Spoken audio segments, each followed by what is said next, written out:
Welcome to రాజనీతి. అమరావతిలో central secretariat నిర్మించాలని కేంద్ర కేబినెట్ నిర్ణయించి 23,25,000 చదరపు అడుగుల సెక్రటేరియట్ భవనాలకి 1,299 కోట్లు కేటాయించింది. అప్పటి నుంచి వైసీపీ మీడియా, వాళ్ళ భజన మీడియా, వైసీపీ నాయకులు వీళ్ళంతా కూడా కేంద్ర ప్రభుత్వ సెక్రటేరియట్ కాంప్లెక్స్ చదరపు అడుగుకి 5,580 రూపాయలు ఖర్చు చేస్తూ ఉంటే రాష్ట్ర ప్రభుత్వం సచివాలయ భవనాల కోసం చదరపు అడుగుకి 15,000 కోట్లు ఖర్చు పెడుతుందని, అమరావతిలో చంద్రబాబు దోచుకుంటున్నారని ప్రచారం చేస్తున్నారు. ఇంత వేరియేషన్ ఉందని చెప్పి ప్రచారం చేస్తున్నారు.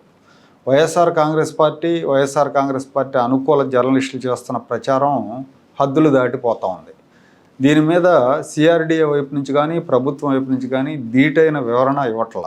వాస్తవాలను ప్రజలకు చెప్పకపోతే వాళ్ళు చెప్పే అబద్ధాలే నిజమని ప్రజలు నమ్మే అవకాశం ఉంటుంది. ఇప్పుడు అమరావతిలో నిర్మిస్తున్న సెక్రటేరియట్ కావచ్చు, లేదంటే అసెంబ్లీ భవనాలు, ఇవి సాధారణ భవనాలు కాదు, ఐకానిక్ భవనాలు. సాధారణంగా కట్టే భవనాలకన్నా ఐకానిక్ భవనాలకి తేడా ఉంటుంది. దేశంలో తొలిసారిగా పూర్తిగా డయాగ్రిడ్ టెక్నాలజీతో వీటిని నిర్మిస్తున్నారు.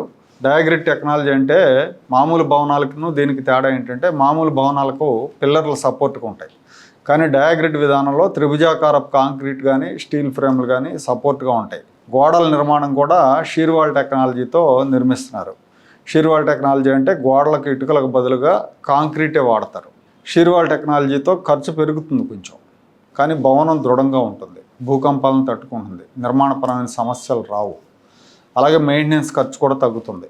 సాధారణ భవనాలతో పోలిస్తే ఈ భవనాలకి జీవితకాలం ఎక్కువ ఉంటుంది. ప్రపంచవ్యాప్తంగా high end towers, iconic government భవనాలు, ప్రీమియం ప్రాజెక్టులు ఇలాంటివన్నీ కూడా ఈ డయాగ్రిడ్ టెక్నాలజీ, షీర్వాల్ టెక్నాలజీతో నిర్మాణాలు చేస్తున్నారు. అందుకే ఈ భవనాలనే కాదు, అమరావతిలో జరుగుతున్న ఇతర మౌలిక సదుపాయాలని, మౌలిక వసతుల కల్పన కూడా ఒక సాధారణ ప్రాజెక్టుతో పోల్చడం అనేది సరికాదు. అమరావతి ఒక world class vision, world class planning, world class construction.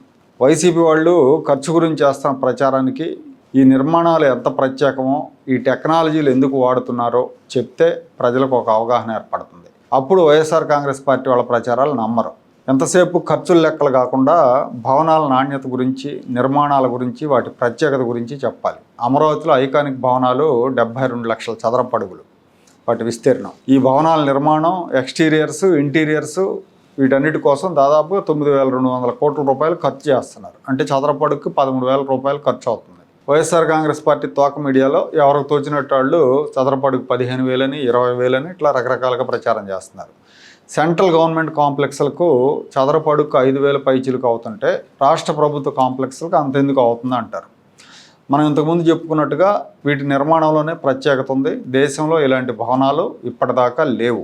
ఇప్పటి వరకు భారతదేశంలో ఉన్న ప్రభుత్వ భవనాలతో పోలిస్తే ఇవి వినూత్నమైనవి. చండీగఢ్, గాంధీనగర్, నయా రాయ్పూర్ వంటి నూతన రాజధానుల్లో నిర్మించిన అసెంబ్లీలు కానీ, సెక్రటరియట్లు కానీ వాటన్నిటికంటే కూడా ఇవి భిన్నమైనవి. ఇప్పుడిప్పుడే ఇలాంటి భవనాలు ముంబైలో, గురుగాంలో కొన్ని ప్రైవేట్ కార్పొరేట్ కంపెనీల వాళ్ళు నిర్మాణాలు చేస్తున్నారు, డయాగ్రిడ్ టెక్నాలజీ వాడుతున్నారు. ఈ డయాగ్రిడ్ టెక్నాలజీ ప్రత్యేకత ఏంటంటే దానివల్ల స్పేస్ కలిసి వస్తుంది.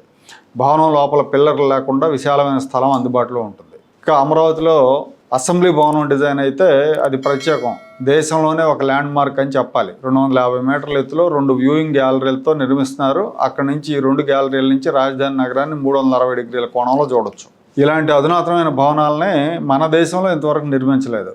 అంతెందుకు మొన్న ఢిల్లీలో నిర్మించిన నూతన పార్లమెంట్ నిర్మాణంలో కూడా ఇన్ని ప్రత్యేకతలు లేవు, ఇంత టెక్నాలజీ వాడలేదు. మలేషియా రాజధాని పుత్రజయ, అలాగే ఈజిప్ట్లో కొత్త పరిపాలనా రాజధానిలో ఇలాంటి నిర్మాణాలు ఉన్నాయి.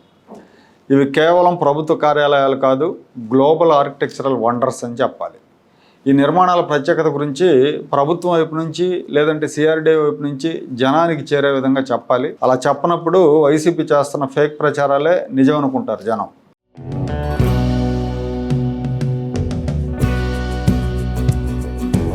Like, share and subscribe to Rajaniti channel.